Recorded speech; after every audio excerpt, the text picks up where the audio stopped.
In this video, we're going to go through the checking low voltage output of the primary control lab that we have to do in oil principles class. If we look at that lab and go through the procedure, it says make sure the furnace is powered up and primary control is reset. Thermostat should be off. Now this is our trainer. We can do this on an actual furnace too. It's just a little easier for this video. But we have our power on. We have our thermostat set to off.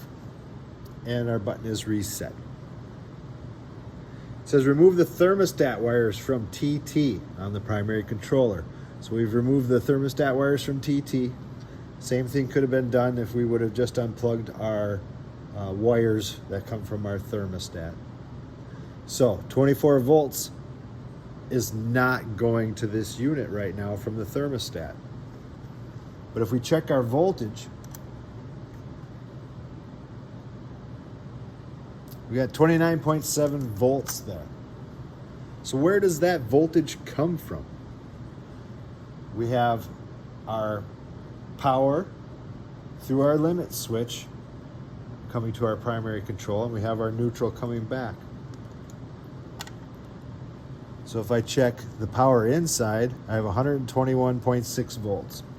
So I have high voltage. How do we get low voltage coming out on this side then? If we take this cover off, you'll see that there is a transformer in there. Now, if we're taking 120 volts input and we have 24 volt output, that is a step-down transformer. So the low voltage side comes from the step-down transformer in the primary control. Why is a step-down transformer needed in a primary control? Because we need that 24 volts to run our thermostat. Our thermostat is the control. Now this transformer probably isn't big enough to handle other things. I'd have to check the VA rating on it to check to see if it was big enough to handle a blower relay or an AC contactor. Every oil burning furnace that I've seen has had the TT designations there for their heat connections.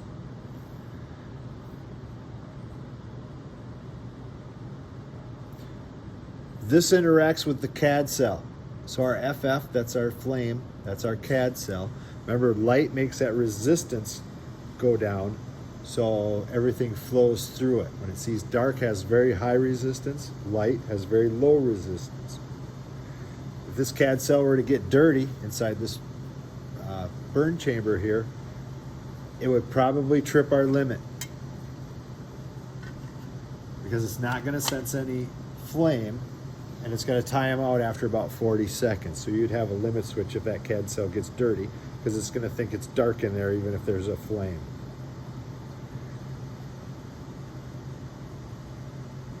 If you have excess oil in the combustion chamber, if you have a customer that's constantly pushing this button before you get there, or you do it yourself, every time we start that pump, we're filling that burn chamber up with fuel oil. If we're not lighting it, that fuel oil is still in the burn chamber. So if someone were to come along and this thing actually lit, you could have a nice bang from that. You know, you're going to ignite all of that fuel oil at once.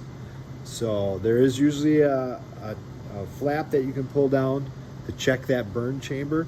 And if you have any doubts, you just light a paper towel and you can stick it in there and burn off that oil before we start adding more oil to it and air from the blower and really feed that flame. So bad stuff can happen if that thing is loaded up with fuel oil. Open CAD cell, what are you going to have? If we check that with our meter, it's going to say OL.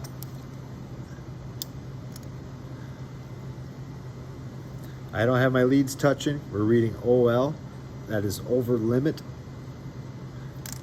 So if I were to put that on a CAD cell that was open, you would probably get the same OL reading. Color of a good oil burner flame. You want that flame to be nice and yellow. If it's orange or reddish orange and smoky, that's a poor flame and you're not going to get much heat out of that. What causes a CAD cell to get dirty? Just that, poor flame. Anything that's going to create soot or smoke we're going to smoke up that CAD cell, and we could get one of those red button reset service calls. So that kind of goes through everything there that you need to know to do the checking low voltage output of the primary control.